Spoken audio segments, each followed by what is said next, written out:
नमस्कार, मी फराह खान साम संजीवनीमध्ये तुम्हा सगळ्यांचं स्वागत करते। आजचा आपला विषय आहे तो म्हणजे हायपरथायरॉइडसाठी आयुर्वेद संजीवनी आणि या विषयावर मार्गदर्शन करण्यासाठी आज आपल्या सोबत आहेत ते म्हणजे द आयुर्वेदिक थायरॉइड क्लिनिकचे संचालक डॉक्टर विक्रांत पाटील आणि डॉक्टर सुषमा पाटील। सगळ्यात आधी आपण त्यांचं स्वागत करूया। डॉक्टर खूप खूप स्वागत आहे।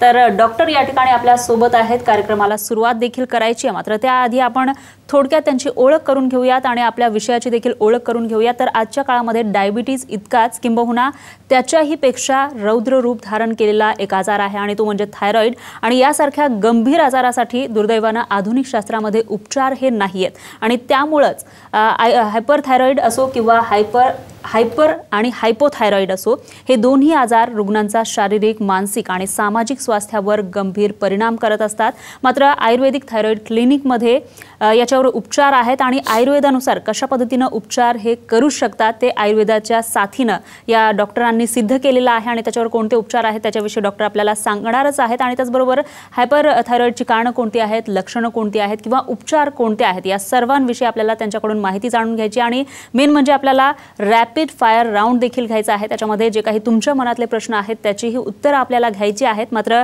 आधी आमचा नंबर लिहून घ्या आणि तुमच्या मनामध्ये जे काही प्रश्न आहेत ते थेट डॉक्टरांना विचारा। त्यासाठी आमचा नंबर आहे 02266843333। हा नंबर नक्की नोट करून घ्या आणि आपल्या या साम संजीवनीमध्ये सहभागी व्हा। तर आता आपण चर्चेला सुरुवात करूया। म्हणजे आपला जो विषय आहे थायरॉइड आणि हायपरथायरॉइड याच्यासाठी आयुर्वेदामधली जी संजीवनी आहे ती नेमकी कोणती आहे ते जाणून घेऊयात। माझा पहिला प्रश्न हा डॉक्टर सुषमा यांच्यासाठी आहे, तो म्हणजे हायपरथायरॉइड म्हणजे नेमकं काय? हायपरथायरॉइड बघण्यापूर्वी मला असं वाटतं की आपण थायरॉइड म्हणजे नक्की काय हे अगोदर बघून स्लाइड मध्ये तुम्ही बघू शकता की थायरॉइड हा फुलपाखराच्या आकारातली ग्रंथी असते जी स्वरयंत्राच्या पुढे आहे आणि त्यातून निघणारे दोन मुख्य हार्मोन्स आहेत जे T3 T4 आहेत आणि TSH, म्हणजे ज्यावेळेला आपण रिपोर्ट करतो त्यावेळेला आपल्याला T3 T4 आणि TSH हे रिपोर्ट्समध्ये दिसतात। तर TSH जो आहे हा हार्मोन पिट्युटरी ग्लँडमधून म्हणजे मेंदूच्या खाली जी छोटी ग्रंथी असते त्या ग्रंथीतून निघणारा थायरॉइड स्टिम्युलेटिंग हार्मोन हा हार्मोन आहे जो T3 आणि T4 या दोघांना रेग्युलेट करतो किंवा त्यांना मॅनेज करतो, त्यांच्यावरती कंट्रोल ठेवतो।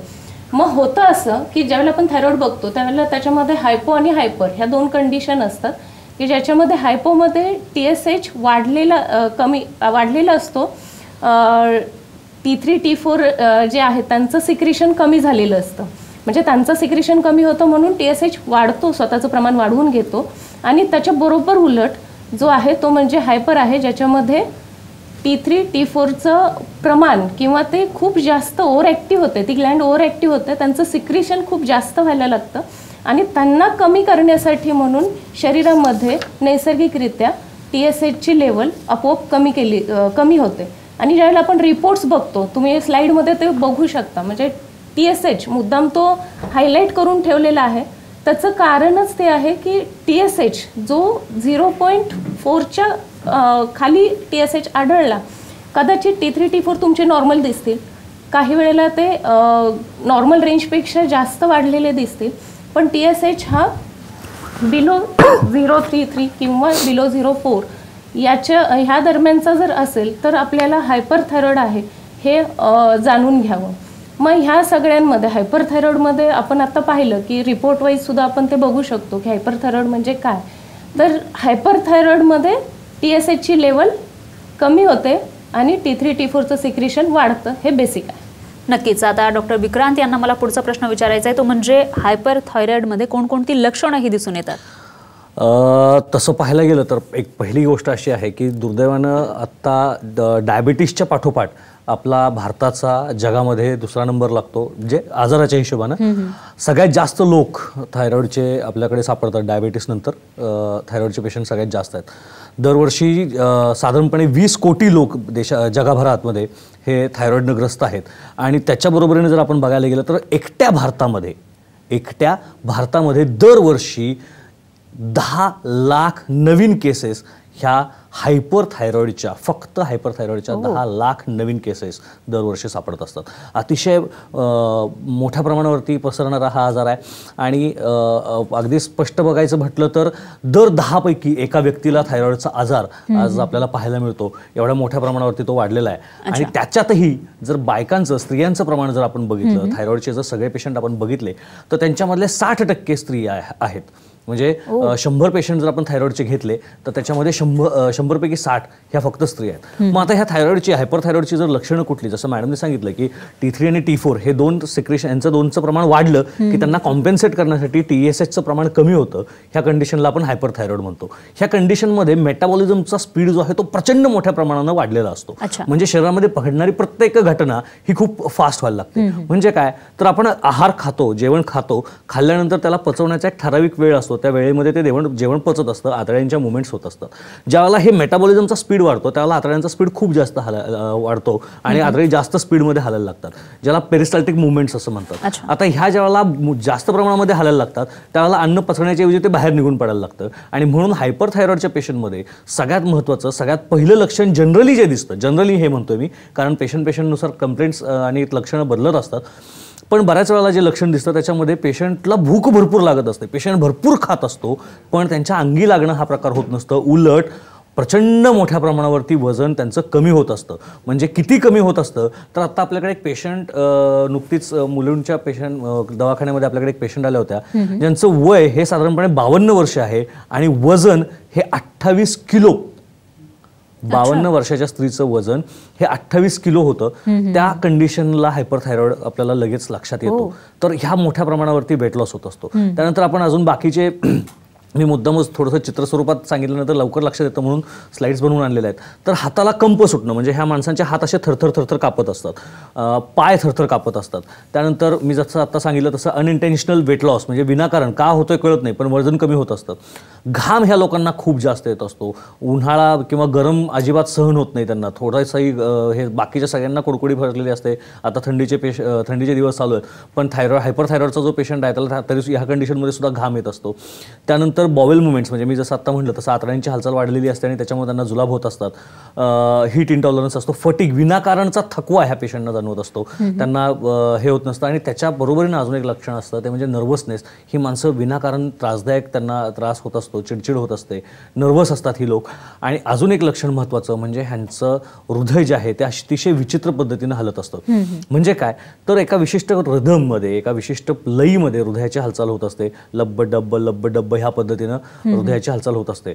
ज्या वेळेला ह्या हृदयाच्या हालचालीला मर्यादा पडतात किंवा ते वेगळ्या पद्धतीनं हालायला लागतं त्यावेळेला माणसाला घाबरल्यासारखं फिलिंग व्हायला लागतं, ज्याला पाल्पिटेशन असं म्हटलं जातं. हृदयद्रव, काळजाचं पाणी होणं असा आपण जो शब्द वापरतो मराठीमध्ये, तर हृद्रव हे लक्षण त्या पेशंटमध्ये दिसायला लागतं. आणि म्हणून ते घाबरल्यासारखं होतं, प्रचंड घाबरल्यासारखं होतं. आणि मध्येच एखादा बीट जी असते ती मिस होत असते, मध्येच ते धडधड धडधड धडधड धडधड करतं, मध्येच एकदम स्लो होत असतं. असा प्रकार सगळा होत असतो. आणि याचाच परिणाम म्हणून की काय कदाचित कुणास ठाऊक पण काही वर्षानंतर या पेशंटमध्ये, ज्या थायरॉईडच्या पेशंटमध्ये हार्ट फेल्युअरचे चान्सेस वाढतात हायपरथायरॉईडच्या. बाकीची लक्षणं जर आपण बघायला गेलो तर डोळे मोठं होणं, बल्जिंग ऑफ आईज, म्हणजे डोळे बाहेर येतात अशी लक्षणं पेशंटमध्ये दिसायला लागतात. गॉयटर, म्हणजे ह्या भागामध्ये त्यांना गलगंड ज्याला आपण म्हणतो तो गलगंड दिसून येत असतो. हातावरती, पायावरती, चेहऱ्यावरती सूज दिसत असते, घाम विनाकारण येत असतो. श्वास घ्यायला त्रास होणं, ॲपनिया ज्याला म्हणतात, शरीर कोरडं पडलेलं असतं आणि मधूनच श्वास अडकतो असं होत असतं. वजन कमी होत असतं, त्याच्याबरोबर नख आणि केस एकदम पातळ झालेले असतात आणि विनाकारण मूड बदलत असतो. अशी एक साधारणपणे लक्षणं हायपरथायरॉईडच्या पेशंटमध्ये दिसत असतात. अच्छा, म्हणजे निश्चितच ही लक्षणं जर दिसून आली तर थायरॉईड आहे असं समजावं. मात्र त्याचबरोबर तपासण्या कोणत्या आहेत किंवा इतर गोष्टी कोणत्या आहेत या सर्वांविषयी आपल्याला बोलायचं. मात्र थोडंसं आपण थांबूयात कारण साम संजीवनीमध्ये वेळ झाली एका छोट्याशा ब्रेकची. तुम्ही पाहत राहा साम टीव्ही.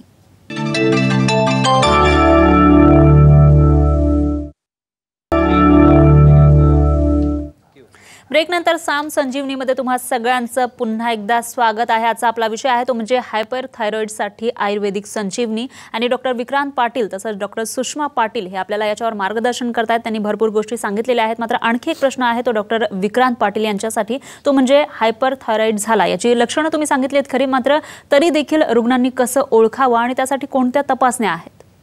जनरली हायपरथायरॉइड म्हटलं की तसं समजायला खूप सोपं पडतं. म्हणजे कधी कधी असं वाटतं की हायपरथायरॉइडचा पेशंट कसा ओळखायचा, तर वाढलेले मोठे झालेले डोळे, घशाला आलेली सूज, ह्याच्यावरनं हायपरथायरॉइडचा पेशंट बऱ्याच वेळेला ओळखता येतो. त्याच्याबरोबरीनं अजून वजन कमी झालेलं असणं हा एक त्याच्यासाठीचा एक क्लिनिकल ज्याला आपण म्हणतो, अशा क्लिनिकल गोष्टींमध्ये ह्या गोष्टीवरून आपल्याला ते ओळखता येऊ शकतं. याच्या व्यतिरिक्त काही ब्लड टेस्ट असतात. पहिली टेस्ट जी आहे ती म्हणजे T3, T4 आणि TSH. ही अतिशय बेसिक टेस्ट आहे. साधं आता आपण चित्रात जर बघितलं तर तुमच्या लक्षात येईल की डोळे कशा पद्धतीने मोठे होतात किंवा गळ्याला कशा पद्धतीने सूज असते. अर्थात हे इंटरनेटवरचे फोटो आहेत. आपण आपल्या रुग्णांचे जे फोटो आहेत ते अशा पद्धतीने कुठेही एक्सपोज करत नाही. त्यांची प्रायव्हसी सगळी पूर्णपणे आपल्या क्लिनिकला मेंटेन केली जाते किंवा रुग्णांच्या परमिशननुसारच ते फोटो दिले जातात. म्हणून मुद्दामच हे फोटो आपण इंटरनेटवरचे घेतलेले आहेत. मी सांगत होतो असं की T3, T4 आणि TSH नावाच्या 3 हॉर्मोन्स जे आहेत त्या हॉर्मोनची रक्तामधून तपासणी असते. सकाळी उपाशीपोटी शक्यतो काहीही न खाता अशा पद्धतीनं हे ब्लड सॅम्पल चेक करायला द्यायचं असतं. अतिशय स्वस्तामध्ये 500 ते 800 रुपयामध्ये होणारी ही टेस्ट असते. त्याच्यामध्ये T3, T4 आणि TSH ह्या तिन्हीच्या व्हॅल्यूज करतात. जसं मॅडमनी मागाशी सांगितलं त्या पद्धतीनं T3 आणि T4च्या व्हॅल्यूज बऱ्याच वेळा नॉर्मल दिसतात, पण TSH कमी झालेला असतो. असंच असेल तर आपण समजून घ्यावं की हायपरथायरॉइड झालेला आहे. ज्या लोकांच्यामध्ये ही कंडिशन खूप एक्स्ट्रीम असते त्यांच्यामध्ये T3, T4ची व्हॅल्यू ही लेस दॅन 0.01 किंवा 0.02 किंवा 0.003 अशी दिसते. म्हणजे लेस दॅन अशी दाखवून ती व्हॅल्यू दाखवलेली असते. आणि T3 आणि T4च्या व्हॅल्यू ह्या त्याच्या शेजारी दिलेल्या लिमिटपेक्षा जास्त वाढलेली असते. ही एक्स्ट्रीम कंडिशन पेशंटमध्ये आपल्याला पाहायला मिळते. याच्या बरोबरीनं लोकांच्यामध्ये अँटी थायरॉइड अँटीबॉडीज नावाची एक टेस्ट आपल्याला करता येते. ही थोडीशी महागडी असते, पण याच्यामध्ये ऑटो इम्युनिटी नावाचा जो प्रकार आहे तो आपल्याला कळतो. ऑटो इम्युनिटी म्हणजे काय, तर प्रत्येकाच्या शरीरामध्ये इम्युनिटी म्हणजे रोगप्रतिकारक शक्ती असते. आता ही रोगप्रतिकारक शक्ती कुठल्याही रोगाचे जंतू ज्यावेळेला आपल्या शरीरामध्ये येतात त्याला त्यांना मारण्याचं काम करत असते. ऑटो इम्युनिटी म्हणजे हे स्वतःच्याच विरोधी लढण्यासाठी एक तयार होणारी जी सिस्टीम आहे जी चुकीच्या पद्धतीनं चुकीच्या वेळी तयार झालेली असते. आणि म्हणून थायरॉइडचा हॉर्मोन तयार होत असताना त्याला नष्ट करणारे किंवा त्याला ॲग्रिवेट करणाऱ्या काही घटना किंवा काही गोष्टी शरीरामध्ये तयार होतात आणि त्याच्यामुळे ऑटोइम्युन प्रकारचा आजार हा रुग्णांच्यामध्ये होत असतो. तर ग्रेव्स डिसीज नावाचा एक प्रकार असतो ज्याच्यामध्ये मी आता दाखवलेल्या फोटोमध्ये जसे डोळे होतात तसे डोळे होत असतात रुग्णांचे. तर त्याच्या अँटीबॉडीज ज्या आहेत त्या आपल्याला ब्लड टेस्टमध्ये कळू शकतात. गळ्याला जर सूज असेल तर गळ्याची सोनोग्राफी करणं हा एक अजून एक त्याच्यामध्ये उपचार अजून एक तपासणी असू शकते. आणि त्याच्यानंतरची जी तपासणी आहे ती म्हणजे त्या सुजेमधून कॅन्सरकडे वगैरे पेशंट चाललेला नाही आहे ना हे कळावं म्हणून FNAC फाईन निडल ॲस्पिरेशन सायटॉलॉजी नावाची एक टेस्ट असते. ती आपल्याला करता येते. एक छोटीशी सुई असते ती गळ्यामध्ये त्या सुजेमध्ये टाकली जाते आणि तिथून काही द्राव जो आहे तो निघणारा तपासायला घेतला जातो आणि त्याच्यातून कॅन्सर आहे की नाही हे कळू शकतं. खरं तर तसं पाहायला गेलं तर कॅन्सरचं प्रमाण थायरॉइडच्या पेशंट्सचं खूप जास्त आहे अशातलं प्रकार नाही आहे. पण महिलांच्या मध्ये जर कॅन्सरचं प्रमाण आपण बघितलं ओव्हरऑल सगळ्याच प्रकारचे जर कॅन्सर महिलांच्या मध्ये होणारे बघितले तर थायरॉइडचा कॅन्सर हा 5व्या क्रमांकाला येतो जो महिलांच्या मध्ये अफेक्ट करत असतो. हा थायरॉइडच्या कॅन्सरचा सगळ्यात महत्त्वाचा एक मुद्दा आहे. पण आपण पहिल्यापासून जर आयुर्वेदिक ट्रीटमेंट चांगल्या पद्धतीनं चालू ठेवली, कारण आयुर्वेदिक औषधांचं काम हे कुठल्याही शरीराच्या अवयवाला मेंटेन करणं, त्यांना नॉर्मल ठेवणं हे असतं. आणि त्यामुळे जर आयुर्वेदिक ट्रीटमेंट ही पहिल्यापासून चालू ठेवली तर कॅन्सर होण्याचे चान्सेस हे आपल्याला कमी करता येतात. साधी गोष्ट आहे, तुम्ही जर काश्मीर वगैरे सारख्या जर भागामध्ये गेलात तर लोकांच्या पोटाच्या ह्या भागामध्ये लोकांना कॅन्सर होतो त्वचेचा. तर त्याचं कारण असं तिथं थंडी खूप जास्त असते म्हणून ते लोक ओव्हरकोट घालतात, आतमध्ये एक मडकं ठेवतात, त्या मडक्यामध्ये त्यांनी कोळसे ठेवलेले असतात आणि त्या कोळशाची धग आतमध्ये त्यांना मिळत असते आणि त्याच्यामुळे त्यांना थंडी वाजत नाही. तर ह्याच्यामुळे त्या स्किनमध्ये जे काही अल्ट्रेशन्स होतात त्याच्यामुळे कॅन्सर होतो. कॅन्सर म्हणजे प्रत्येक वेळेला गाठ नाही, लक्षात ठेवा. एखाद्या माणसाला दात तुटलेला असेल आणि त्याची कुणकुटी जर गालाला किंवा जिभेला लागत असेल तर त्याचा कॅन्सर तिथे होऊ शकतो. गरजेचं नाहीये की त्या माणसानं तंबाखूच खायला पाहिजे किंवा सिगरेट चोळायला पाहिजे असा एक प्रकार आहे, हे लक्षात ठेवा. आणि म्हणून ज्या वेळेला थायरॉइडची ग्रंथी ही बिघडलेल्या अवस्थेत खूप काळ राहते त्यावेळेला त्याचे कॅन्सर होण्याचे चान्सेस वाढतात. त्यामुळं ती जर पहिल्यापासूनच व्यवस्थित ठेवली आणि ती फक्त आयुर्वेदिक औषधाने ठेवता येते. ॲलोपॅथी औषधं त्या ग्रंथीवरती कुठल्याही पद्धतीचं काम करत नाहीत, कारण ती औषधं जी आहेत ती थायरॉइडच्या ग्रंथीमधून एक्सेसिव्ह निघालेला जो हॉर्मोन आहे तो शरीरामध्ये आल्यानंतर त्या शरीरातल्या हॉर्मोनचं प्रमाण कमी करण्याचं किंवा त्याला डिस्ट्रक्ट करण्याचं काम करत असतात. आणि म्हणून आयुर्वेदिक औषधाने जर व्यवस्थित पहिल्यापासून जर मेंटेन केलं तर आपल्याला थायरॉइडचा कॅन्सर हा सुद्धा टाळता येऊ शकतो. अगदी बरोबर आहे डॉक्टर. एक कॉल आहे आपल्यासोबत, प्रेरणा जांभळे आहे डोंबिवलीवरून. प्रेरणा, काय बोलायचं आहे तुम्हाला? हॅलो. मी प्रेरणा सांगतोय. मला ऍक्च्युली 2014 पासून थायरॉइडचा आजार आहे, हायपर थायरॉइडचा. बरं. त्याच्यासाठी बऱ्याच ठिकाणी प्रयत्न केले, ॲलोपॅथी, होमिओपॅथी, बट काही फारसा फरक नाही जाणवला. जानेवारीमध्ये मराठीवरतीच कार्यक्रम बघितला, तर त्याच्या थ्रू थायरॉइड क्लिनिक बद्दल माहिती पडलं, तर अप्रोच केलं. लगेच म्हणजे फार लवकर रिकव्हरी झाली. लाईक विदिन अ मंथच माझे 10 mg कमी होत गेले मेडिसिन. अच्छा. लाईक ॲलोपॅथी मेडिसिन एक चालू होती माझी आणि त्याच्यासोबत आयुर्वेदिक मेडिसिन्स पण होते. आणि जूनमध्ये वगैरे माझं वमन वगैरे झालं, त्याच्यानंतरही बराच फरक जाणवला. बर. सुरुवातीला किती होती तुझी गोळी प्रेरणा? माझी 50 होती मी जेव्हा आलेले तेव्हा. आणि आता 10 आहे. 10 आहे. 50 mg वरून तर ते 10 mg वरती. आणि आता तुला पहिल्यासारखे ट्रेमर्स जाणवतात का? नाही, ट्रेमर्सही नाहीये, डिझिनेस व्हायचं मला सारखं तेही नाहीये. वीकनेस पण फार कमी झालेला आहे, नाहीसाच आहे.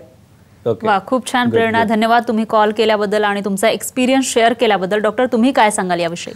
नाही, जसं आता प्रेरणानं सांगितलं ना, त्याच पद्धतीनं सगळ्या केसेस होत असतात. खरं तर प्रेरणाची केस ही मॅडमकडेच होती आणि सगळ्या ज्या ट्रीटमेंट्स आहेत त्या एका विशिष्ट पद्धतीनं आहे. आयुर्वेदिक थायरॉइड क्लिनिकची गंमत अशी आहे की आपण एक प्रोटोकॉल सेट केलेला आहे. थायरॉइडचे जे पेशंट्स आहेत त्या थायरॉइडच्या पेशंट्सना ट्रीट कसं करायचं ह्याचा एक प्रोटोकॉल ठरलेला आहे. त्याच्यासाठीची मार्किंग सिस्टीम तयार केलेली आहे. म्हणजे गेल्या 2010 साली आपण थायरॉइड म्हणजे सुरुवातीला सगळ्या आजारांना बघण्यापासून आपण थायरॉइडवरती स्पेशालिटी क्लिनिक सुरू केलं 2010 मध्ये.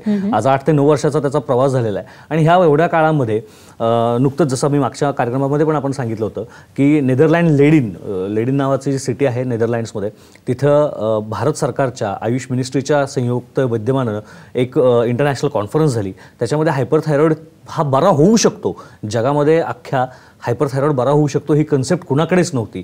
ती आयुर्वेदिक थायरॉइड क्लिनिकने त्या ठिकाणी मांडली आणि भारताव्यतिरिक्त जवळपास जगभरातल्या 35 ते 40 देशातून आलेल्या सगळ्या शास्त्रज्ञांनी, सायंटिस्टनी आणि वैद्यांनी, डॉक्टरांनी ती कन्सेप्ट त्या दिवशी पहिल्यांदा ऐकली की हायपरथायरॉइड हा बरा होऊ शकतो. आणि ती कन्सेप्ट पूर्ण करण्यासाठी आपण जो आधीचा प्रोटोकॉल गेल्या 8 वर्षामध्ये तयार केलेला आहे की बाबा ह्या पेशंटला ही लक्षणं असतील तर त्याचं रँकिंग ह्या पद्धतीने होईल, ही लक्षणं नसतील तर त्याच्यामध्ये काय असेल, फॅमिली हिस्ट्री असेल तर त्याला काय किती मार्क्स दिले पाहिजेत. आणि ही सगळी सिस्टीम तयार केल्यानंतर त्या सिस्टीमच्या अकॉर्डिंगली आपण पेशंटची ट्रीटमेंट आता करत असतो. आणि त्या सगळ्याच्या अनुषंगानं ज्यावेळेला ही ट्रीटमेंट होते त्यावेळेला त्याला यश मिळण्याचे चान्सेस जास्त असतात. नक्कीच. डॉक्टर, आणखी एक कॉल आहे आपल्यासोबत. भाग्यश्री आहेत घणसोलीवरून. भाग्यश्री, काय प्रश्न आहे तुमचा? Hello sir. हां, बोला. ऍक्च्युली आता माझ्या लग्नाला 5 वर्ष झालीत. मी 28 वर्षाची आहे आणि मला गेल्या 10 ते 12 वर्षापासून थायरॉइड आहे. बरं. आणि मी 150 mg ची गोळी घेते. अच्छा. बरं. यामुळे माझा प्रेग्नन्सी बरोबर खूप परिणाम झालाय, कारण की माझे आतापर्यंत 4 मिसकॅरेजेस झालेले आहेत. मग खरंच असं होतं का? म्हणजे मला डॉक्टर बोलले की थायरॉइडमुळे प्रॉपर हे रिझन नाही आहे थायरॉइडचं, पण असं असतं का की थायरॉइडमुळेच माझे मिसकॅरेजेस होत आहेत. आणि आता 28 एजला 150 mg ही गोळी कितपत म्हणजे ठीक आहे की खूप हे धोकादायक आहे? तसं थायरॉइड आहे मला, म्हणजे हे मी नॉर्मल नाहीये मला माहितीच आहे, पण तरीही यातून रिकव्हर होण्यासाठी मला काय करावं लागेल? अतिशय महत्त्वाचा प्रश्न त्यांनी विचारलाय. डॉक्टर सुषमा, काय सल्ला द्याल त्यांना? 150 mcg ची गोळी म्हणजे ॲक्च्युली त्यांचा हायपोथायरॉइड आहे, तो हायपर नाही आहे. पण हायपोथायरॉइड असला काय किंवा हायपरथायरॉइड असला काय, प्रेग्नन्सी राहण्यामध्ये ह्या दोघांचाही रोल अतिशय महत्त्वाचा असतो. म्हणजे ज्यावेळेला आपण 10 कारणं बघतो प्रेग्नन्सी न राहण्याचे, त्यावेळेला त्यातलं एक निश्चित कारण महत्त्वाचं ते म्हणजे थायरॉइड आहे. आणि 150 हा डोस खरंच तसा बघायला गेलं तर खूप मोठा डोस आहे. आणि मी जर चुकत नसेल तर जेव्हापासून म्हणजे 10-12 वर्षापासून जर त्यांना थायरॉइड असेल तर ही गोळीचा डोस क्रमाने वाढतच गेलेला असणार आहे. 25, 50, 75, 100, 125, 150 अशाच पद्धतीनं तो वाढत गेलेला आहे. आणि त्याचा परिणाम शरीरावर सुद्धा होतो आणि प्रजनन संस्थेवरती सुद्धा होतो, गर्भाशयावरती सुद्धा होतो. म्हणजे ओव्युलेशन प्रॉपर न होणं, पिरियड्समध्ये किंवा पाळीमध्ये मागे पुढे होणं, फ्लो कमी जास्त होणं, ह्या सगळ्या तक्रारी त्यामध्ये इन्क्लूड होतात. आणि थायरॉइडची जी आत्ताची ट्रीटमेंट आहे ही मॅनेजमेंट आहे. म्हणजे तुम्ही जे घेताय ते गोळीद्वारे तुमचे रिपोर्ट्स कदाचित नॉर्मल येतात, पण प्रत्यक्षात तुम्ही नॉर्मल नसता. चिडचिड होणं, मूड स्विंग्स, इरिटेशन, रडायला येणं, डिप्रेशन, ह्या सगळ्या गोष्टी तुम्हाला जाणवत असतात. ह्या सगळ्या गोष्टींचा त्रास तुम्हाला होत असतो. प्लस जर प्रेग्नन्सी राहत नसेल तर त्या गोष्टीचा एक्स्ट्रा बर्डन येतो, स्ट्रेस वाढतो आणि तो स्ट्रेससुद्धा थायरॉइड वाढवायला कारणीभूत ठरतो. दुसरी महत्त्वाची गोष्ट की म्हणजे त्यांच्या बोलण्यात आलं की मिसकॅरेजेस होत आहेत. तर किती मिसकॅरेजेस झाले हे आपल्याला कळू शकलेलं नाही आहे, पण त्याच्यामध्ये थायरॉइडचा सुद्धा पार्ट आहे. त्याबरोबर इतरही काही कारणं असू शकतात.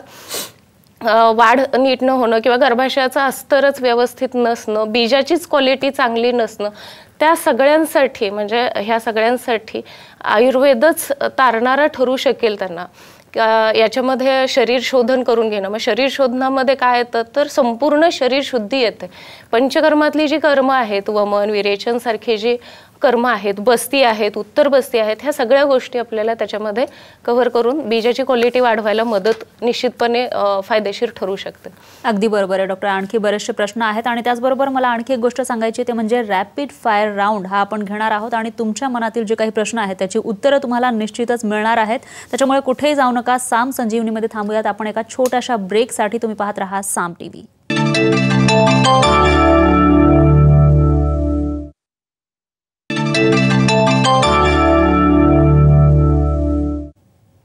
ब्रेक नंतर साम संजीवनीमध्ये तुम्हा सगळ्यांचं पुन्हा एकदा स्वागत आहे. या ठिकाणी आपल्यासोबत डॉक्टर सुषमा आणि डॉक्टर विक्रांत पाटील आहेत आणि ते आपल्याला या ठिकाणी हायपर थायरॉइडसाठी आयुर्वेदिक संजीवनी या विषयावर मार्गदर्शन करतायत. मी बरेचसे प्रश्न त्यांना विचारलेले आहेत, मात्र आणखी एक प्रश्न आहे आणि तो म्हणजे डॉक्टर सुषमा यांच्यासाठी. तुम्ही भरपूर गोष्टी सांगितल्या डॉक्टर. एक फोन देखील आपल्याला आलेला होता आणि सुरुवातीला मी जसं सांगितलं की याच्यावर उपचार हे नाहीच असं म्हणता येईल आपल्याला थायरॉइडवर.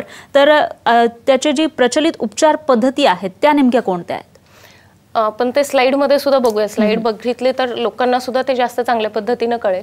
म्हणजे अँटी हार्मोन थेरपी केली जाते. आता आपण पाहिलं की हायपर थायरॉइड काय असतो तर T3 T4चं सिक्रेशन खूप जास्त व्हायला लागतं आणि त्याला कॉम्पेन्सेट करण्यासाठी किंवा त्यांना नॉर्मल करण्यासाठी TSH कमी केला जातो.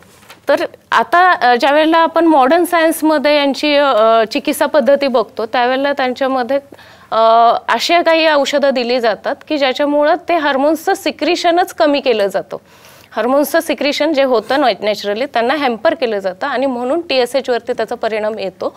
दुसरी जी पद्धती आहे ती म्हणजे RAI. आपण स्लाइडमध्ये बघू शकतो, रेडिओ ॲक्टिव्ह आयोडीन, की ज्याच्यामध्ये एक गोळी असते जी तुम्हाला खायला दिली जाते आणि साधारणतः 8 ते 10 दिवस किंवा तुम्हाला एका रूममध्ये किंवा आयसोलेशन एकटं राहायला लागतं. तुम्ही इतरांच्या किंवा नॉर्मल माणसाच्या संपर्कामध्ये येऊ शकत नाही, कारण तुम्ही जर आला त्यांच्या संपर्कात तर तुम्ही जे रेडिओ ॲक्टिव्ह आयोडीनची गोळी घेतली त्याचा परिणाम किंवा दुष्परिणाम इतरांच्या वरती होऊ शकतो. म्हणजे तो छोटा अनुस्फोट आहे असं म्हणायला हरकत नाही अजिबातच. त्यामुळं जर ते नॉर्मल माणसाला किंवा तुमच्या आजूबाजूच्या व्यक्तींना जर ते इतकं त्रासदायक ठरू शकत असेल तर विचार करा तुम्हाला ते किती त्रासदायक ठरू शकतं. आणि ह्या बाबतीत मी खूप शुअर आहे की ह्या सगळ्या ट्रीटमेंट्स ज्या वेळेला सांगितल्या जातात त्यावेळेला तुम्हाला पुढच्या दुष्परिणामांची किंवा त्याचे जे साईड इफेक्ट्स होणार आहेत त्याविषयी तुम्हाला सांगितलं जात नाही. गळ्याला सूज आहे, हायपरमध्ये आहे तर रेडिओ ॲक्टिव्ह करणं किंवा मग तिसरी जी आहे थायरॉइडोक्टॉमी, म्हणजे थायरॉइडची ग्रंथीच काढून टाकायची. म्हणजे ना बजेगा बास ना बजेगी बासुरी असं तो पॅटर्न होऊन जातो की ती गोष्टच राहत नाही तर सिक्रेशनचा प्रश्नच येत नाही. मग अशा वेळेला असे पेशंट कायमस्वरूपीचे हायपोथायरॉइडचे पेशंट बनून जातात. म्हणजे याचा अर्थ काय तर तुम्ही त्यातनं बाहेर पडत नाही. ही ट्रीटमेंट नव्हे तर एका आजारातून उठायचं आणि दुसऱ्या आजारात अडकून पडायचं, ही गोष्ट होते. तर याच्यामध्ये आणखी इतर सुद्धा आपण स्लाइडमध्ये बघू शकतो की छोटे मोठे अनेक सिव्हिरिटीज दिसायला लागतात. म्हणजे रॅशेस येतात, खाज येते, फंगल इन्फेक्शन्स वाढतात, अंगावर चकंदळे उठतात, पित्त उठतात तसे उठतात, हेअरफॉल असतो, नॉशिया मळमळ जाणवते, जॉईंट पेन असतात आणि सिव्हिअर जॉईंट पेन असतात. दुसऱ्या बाजूला जर आपण बघितलं तर त्यांच्यामध्ये प्लेटलेट्स सातत्याने कमी होणं वगैरे ह्या सगळ्यात WBC कमी होणं की ज्याच्यामुळे रोगप्रतिकार क्षमता त्या लोकांची कमी व्हायला लागते. नेक्स्ट स्लाइडमध्ये जर आपण बघितलं तर त्याच्यामध्ये अशा पद्धतीचे रॅशेस तुम्हाला दिसू शकतात, पायावरती किंवा सांध्यांवरती, सर्वत्रच तुम्हाला ह्या सगळ्या रॅशेस दिसू शकतात. हे ज्यावेळेला तुम्ही ती गोळी घेता त्या गोळीचा परिणाम म्हणून हे दुष्परिणाम तुम्हाला शरीरावरती जाणवू शकतात. अशाच पद्धतीचं ज्यावेळेला तुम्ही ग्रंथी काढून टाकली जाते त्यावेळेला त्या ग्रंथीसोबत पॅराथायरॉइड ग्रंथी, पॅराथायरॉइड ग्लँड म्हणजे 4 छोट्या हरभऱ्याच्या डाळी एवढ्या छोट्या छोट्या ग्रंथी असतात ज्याच्यातून PTH पॅराथायरॉइड हार्मोन सिक्रीट होतो आणि जे शरीरातलं कॅल्शियम बॅलन्सिंगचं काम करत असतं. तर त्यावेळेला ती ग्लँडसुद्धा काढून टाकली जाते आणि त्यामुळं ते पेशंट कॅल्शियम डेफिशियंट व्हायला लागतात आणि कॅल्शियम डेफिशियंट झाल्यामुळं त्यांना आयुष्यभरासाठी कॅल्शियमच्याच गोळीवरती अवलंबून राहावं लागतं. शिवाय ते कायमस्वरूपीचे हायपोथायरॉइड पेशंट बनतात. म्हणजे तुम्हाला सर्टन अमाऊंट किंवा सर्टन ज्या ठरलेला डोस आहे तो डोस तुम्ही घेतल्याशिवाय तुम्हाला ते हार्मोन्स प्रॉपरली मिळत नाहीत आणि मग त्याचा परिणाम म्हणून मग इरिटेशन, अँझायटी, घाबरलेपणा असणं, छातीत धडधडणं, छातीचा ठोका चुकल्यासारखं वाटणं, झोप नीट न लागणं, वजन वाढणं, ह्या सगळ्या गोष्टी तुम्हाला त्या दरम्यान सातत्याने जाणवायला सुरुवात होतात. निश्चितच डॉक्टर, हे सर्व झाले साईड इफेक्ट किंवा म्हणता येईल की त्याच्यावरचे उपचार. मात्र द आयुर्वेदिक थायरॉइड क्लिनिक जे आहे त्याच्यामध्ये देखील याच्यावर उपचार केले जातात आणि आपल्याला एक एक्सपिरियन्सचा कॉल देखील होता, त्यांचं सगळं काही कमी झालेलं आहे. तर तुमच्या ट्रीटमेंटची वैशिष्ट्य काय आहेत? बेसिकली कसं होतं की मॅडमने आता जसं सांगितलं की 3 पद्धतीच्या ट्रीटमेंट्स अवेलेबल आहेत. पहिली आहे ती अँटी थायरॉइड ट्रीटमेंट, म्हणजे थायरॉइडचा जो हॉर्मोन निघत असतो तो हॉर्मोन शरीरामध्ये आल्यानंतर त्याला डिस्ट्रक्ट करणारी ट्रीटमेंट. त्याचे स्वतःचे साईड इफेक्ट आहेत आणि इफेक्ट असा आहे की त्याला तुम्ही लाईफ टाईम तुम्हाला ती गोळी घ्यायला पाहिजे. त्याच्यामध्ये तुम्ही ती थांबवू शकत नाही, कारण त्या ग्लँडवरती ती काम करत नाही, ती फक्त शरीरातल्या हॉर्मोनवरती काम करतात. दुसरी आहे ती म्हणजे मॅडमने जसं सांगितलं की तो एक छोटासा अणुस्फोट म्हणजे रेडिओ ॲक्टिव्ह आयोडीन केलं जातं. त्या रेडिओ ॲक्टिव्ह आयोडीनमुळं ती ग्रंथी जाळून टाकली जाते, पण ती एकटी जळत नाही, त्याच्याबरोबरीने पॅराथायरॉइडची ग्लँड सुद्धा जळते आणि म्हणून सुद्धा कायमस्वरूपी हायपोथायरॉइड होतो, कायमस्वरूपी हायपोपॅराथायरॉइडिझम नावाचा आजार होतो. असे 2 आजार त्याच्यात म्हणजे एक फ्री अशा पद्धतीने 2 आजार त्याच्यामध्ये मिळतात. म्हणजे एक आजार बरा करून 2 आजार स्वतःला तयार करून घ्यायचे, असा प्रकार होत असतो. त्याच्याबरोबरीनं ह्या रेडिओ ॲक्टिव्ह आयोडीनचा सगळ्यात मेजर जे इफेक्ट्स आपण म्हटलं तर आमच्या मेडिकलच्या पुस्तकांमध्ये सुद्धा असं लिहिलेलं आहे की बिफोर 40 किंवा फर्टाईल एजच्या काळामध्ये हे करू नये, रेडिओ ॲक्टिव्ह आयोडीनची ट्रीटमेंट करू नये, कारण त्याचा परिणाम तुमच्या बीजांवरती म्हणजे पुरुषांच्या मधल्या स्पर्म्सवरती किंवा स्त्रियांच्यामध्ये त्यांच्या ओमवरती येत असतो आणि नंतरच्या येणाऱ्या पिढीमध्ये त्या रेडिओ ॲक्टिव्ह आयोडीनचे दुष्परिणाम दिसण्याची शक्यता असते. म्हणजे आपण आजही जपानमध्ये व्यंग असणारी मुलं जन्माला येतो हे आपण पाहतो, अगदी तसाच प्रकार शरीरामध्ये होत असतो आपल्या आणि त्याच्यामुळे पुढच्या येणाऱ्या पिढीवरती तो प्रकार होण्याची शक्यता जास्त असते. हा एक त्याचा साईड इफेक्ट आहे. शिवाय मग आणि थायरॉइडेक्टॉमीचे मॅडमने सांगितले तेही इफेक्ट आहे, ज्याच्यामध्ये तुम्हाला आयुष्यभर पुन्हा ग्लँड नसते आणि म्हणून मग कॅल्शियम डेफिशियन्सी, मसल क्रॅम्प्स येणे हे सगळं होत असतं. आयुर्वेदाची ट्रीटमेंट आहे ती ह्याच्याबरोबर उलटी आहे. आयुर्वेद जसं मी आता काय म्हटलं की मॉडर्नमध्ये आधी ती हॉर्मोन तयार करते, तयार झालेला असे हॉर्मोन शरीरामध्ये पसरतो आणि मग ती गोळी येऊन त्या हॉर्मोनला नष्ट करते. आयुर्वेदाची ट्रीटमेंट तशी नाही आहे. आयुर्वेदाची ट्रीटमेंट आधी पोटामध्ये औषध जातं, ते त्या ग्लँडवरती काम करतं आणि त्याचं सिक्रेशन हळूहळू करत कमी करायला सुरुवात करतं. ही आयुर्वेदिक ट्रीटमेंटची खासियत आहे. त्यामुळं आजार हा मुळापासून म्हणजे त्या ग्रंथीपासून बरा व्हायला लागतो आणि म्हणूनच आपल्याकडे जर बघितलं तर पेशंटला आज गोळी दिली आणि उद्या एकदम छान झालं असं होत नाही, पण साधारणपणे पहिला 15 दिवस, 20 दिवस, महिना, 1.5 महिना असं करत करत पेशंटला इम्प्रूव्हमेंट व्हायला लागते. म्हणजे सुरुवातीला छातीतलं धडधडणं कमी होईल, मग क्रॅम्प्स कमी होतील, मग ट्रेमर्स कमी येतील, म्हणजे हातांचा थरथर कमी व्हायला लागेल, भूक व्यवस्थित व्हायला लागते, पचन व्यवस्थित व्हायला लागतं, वजन वाढायला लागतं. असं करत करत त्या पेशंटमध्ये इम्प्रूव्हमेंट यायला लागते आणि मग हे हायपरथायरॉइडचे पेशंट हळूहळू बरे व्हायला लागतात. आता ही ट्रीटमेंट करत असताना मधल्या काळामध्ये आपल्याकडे जी लाईन ऑफ ट्रीटमेंट आहे, मी मगाशी जसं सांगितलं तसं आपण त्याचं ग्रेडिंग केलेलं आहे. कोणत्या ग्रेडमध्ये कोणता पेशंट बसतो त्याच्यानुसार त्याची ट्रीटमेंट ठरत असते. पण एक रँडम आकडा सांगायचा किंवा रँडम लाईन ऑफ ट्रीटमेंट जर ठरवायची म्हटलं तर थायरॉइडच्या पेशंट्समध्ये सुरुवातीला पंचकर्मातली वमन नावाची ट्रीटमेंट द्यायची असते.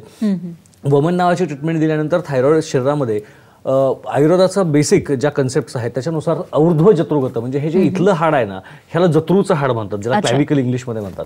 इथून वरच्या ठिकाणचे जेवढे आजार आहेत त्या सगळ्या आजारांसाठी वमनानं सुरुवात करावी असं आयुर्वेद स्पष्टपणे सांगतो. आणि थायरॉइडची ग्रंथी इथे असते आणि म्हणून तिला वमनानं सुरुवात करणं हे कधीही योग्य ठरतं. मग तो हायपो असेल किंवा हायपर असेल.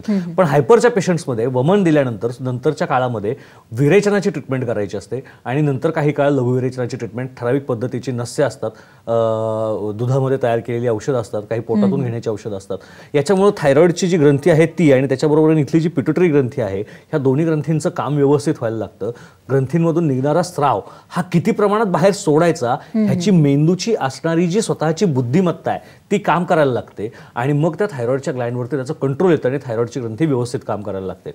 आता हे करत असताना काही स्पेसिफिक मेडिसिन्स आयुर्वेदिक थायरॉइड क्लिनिकमध्ये आपण तयार केलेले आहेत. म्हणजे होतं काय की औषधं हजारो पद्धतीची आहेत. उदाहरणार्थ एखादी गोळी आहे, गोळी खाणं इज अ ट्रीटमेंट, पण ती तापाची गोळी असली तर ताप उतरेल, वेदनाशामक असेल तर वेदना कमी होतील, किंवा थंडी वाजून येऊ नये म्हणून असेल तर ती असेल, अँटीबायोटिक वेगळी असेल, अँटीव्हायरल वेगळी असेल, अँटीबॅक्टेरियल वेगळी असेल.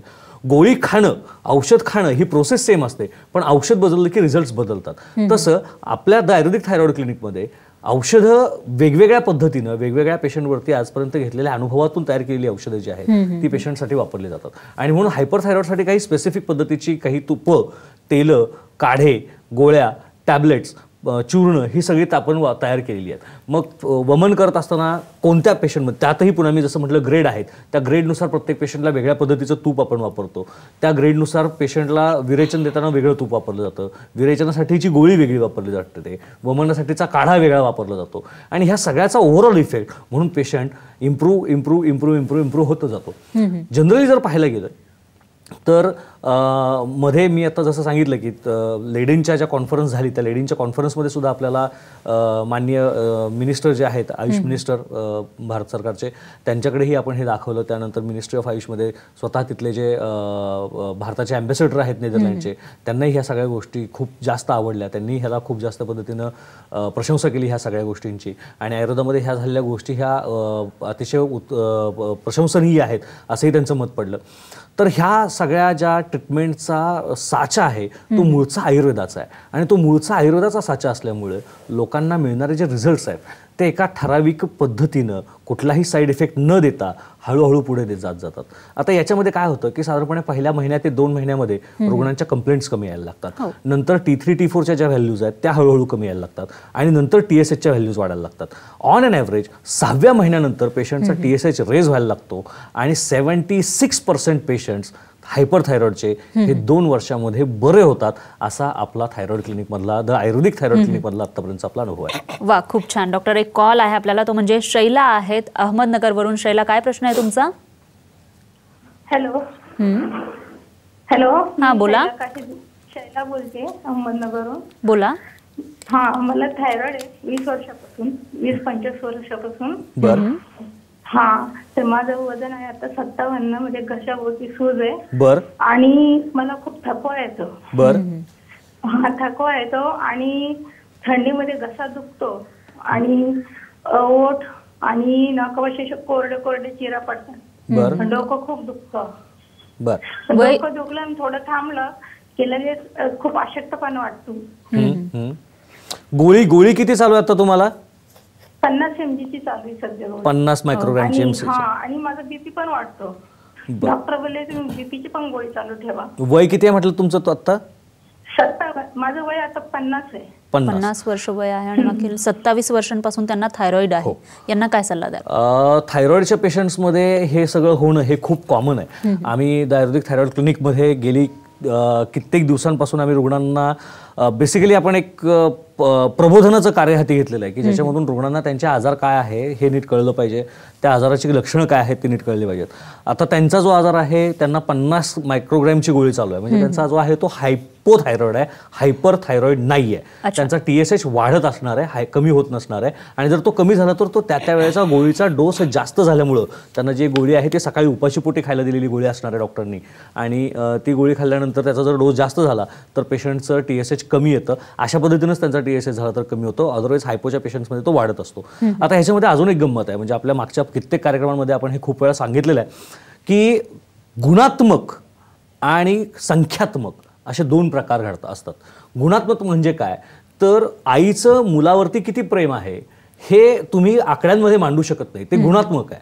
क्वालिटी वाईज आहे आणि क्वांटिटी वाईज म्हणजे काय तर मी इथून तिथे 4 वेळा गेलो आणि 4 वेळा माघारी आलो, काम काय केलं ह्याच्याशी काही घेणं देणं नाहीये. तर तसा प्रकार हा हायपोथायरॉइडच्या बाबतीत होत असतो. हायपोथायरॉइडची जी गोळी आहे थायरॉक्सिन सोडियम हे त्याचा कंटेंट आहे. वेगवेगळ्या कंपन्यांच्या नावाने वेगवेगळे नावं त्याची येतात, पण ही जी गोळी आहे ती तुम्हाला रेडीमेड हॉर्मोन बाहेरून देत असतात आणि तो रेडीमेड हॉर्मोन गेल्यानंतर जसं मी नेहमीच म्हणतो की आईचं दूध आणि पावडरचं दूध ह्याच्यामध्ये जो फरक आहे तोच ह्या शरीरानं तुमच्या स्वतःसाठी केलेला हॉर्मोन आणि ह्या कंपनीच्या किंवा केमिस्ट्रीच्या लॅबमध्ये तयार केलेला आर्टिफिशियल हॉर्मोन ह्या दोन्हीमध्ये हा फरक होत असतो. त्यामुळे ते क्वांटिटेटिव्हली भरून काढतात, क्वालिटेटिव्हली भरून काढत नाहीत. म्हणून आता ज्यांनी फोन केला त्यांचा सुद्धा प्रॉब्लेम असा होतो की त्यांचा रिपोर्ट कदाचित नॉर्मल येत असेल, पण केस गळणं हे सगळे जेवढ्या कंप्लेंट्स आता त्यांनी सांगितल्या तेवढ्या सगळ्या कंप्लेंट्स त्यांना होत असणार आहे. आणि हा फक्त तुम्हालाच नाही, दुर्दैवानं थायरॉइडच्या पेशंट्सना almost we can say 70-80-90% patient जे आहेत हायपोथायरॉइडचे त्यांना ह्या पद्धतीने त्रास होतच असतात. मग यावेळेला हायपोथायरॉइडची एक स्पेसिफिक लाईन ऑफ ट्रीटमेंट सुरू करायला लागते. पंचकर्मातलं वमन, मी जसं म्हटलं की हायपरसाठीचं वमन वेगळं, हायपोसाठीचं वमन वेगळं, हायपोसाठीच्या वमनासाठीचं औषध वेगळं, तूप वेगळं, क्रम वेगळा, ह्या पद्धतीनं पुरुषम विक्षहा म्हणजे प्रत्येक माणूस वेगळा असतो, प्रत्येक माणसाची ट्रीटमेंट वेगळी असते. ह्या आयुर्वेदाची स्पेशालिटी आहे आणि म्हणून ह्या पद्धतीनं जर त्यांची ट्रीटमेंट झाली तर त्यांचा डोस कमी होईल. कारण 50 मायक्रोग्रॅम म्हणजे खूप जास्त मोठा डोस नाहीये. मग अशी आपल्या एका पेशंटचा फोन आला तुम्ही बघितला असेल, त्यांना 150ची गोळी चालू होती, त्यापेक्षा त्या मानाने ह्यांची खूप कमी आहे आणि ती गोळी त्यांची कमी होऊ शकते, त्यांचे त्रास कमी होऊ शकतात. पण त्याच्यासाठी त्यांनी आयुर्वेदाचा आसरा घेणं गरजेचं आहे. ॲलोपॅथी त्यांना एका लिमिटपर्यंत त्यांचा रिपोर्ट नॉर्मल करू शकते, पेशंट नॉर्मल करण्याचं काम हे फक्त आयुर्वेदच करू शकतो. अगदी बरोबर आहे डॉक्टर. आणखी एक कॉल आहे तो म्हणजे गीता पाटील आहेत ठाण्यावरून. काय प्रश्न आहे गीता? गीता, हॅलो. हा बोला. हॅलो. बोला सलग बोला गीता. सलग बोला.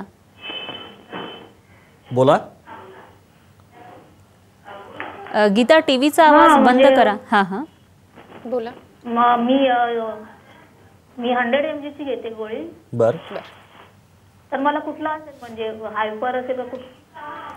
100 mg ची गोळी घेतात, कुठला असेल आणि काही त्रास होतोय तुम्हाला? फोन बहुतेक कट झाला. बहुतेक त्यांना ऐकू येत नाहीये. काय सांगाल त्यांना, काय सल्ला द्याल? त्यांचा जो 100 mg ची गोळी घेतात गोळीवरून तरी त्यांचा हायपोथायरॉइड आहे की ज्याच्यामध्ये जरी आपल्याला कंप्लेंट्स त्यांच्या कळाल्या नसेल तरी सुद्धा जे हायपोमध्ये आतापर्यंत आपण जी लक्षणं सांगितली त्या लक्षणांमध्ये त्यांची तक्रारी त्या जाणवत असणार आहेत.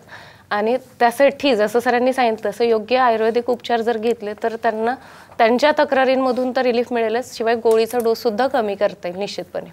अगदी बरोबर आहे डॉक्टर. या ठिकाणी आणखी एक गोष्ट म्हणजे तुम्ही सल्ला तर दिलेला आहे, मात्र आपल्या प्रेक्षकांसाठी एक पर्वणी असते ती म्हणजे जेव्हा जेव्हा तुम्ही येत असता त्यावेळेला आपण रॅपिड फायर राऊंड हा घेत असतो आणि प्रेक्षकांच्या मनातील प्रश्नांची उत्तरं देत असतो. तसाच एक राऊंड आता मी घेणार आहे, तुम्हाला प्रश्न विचारणार आहे.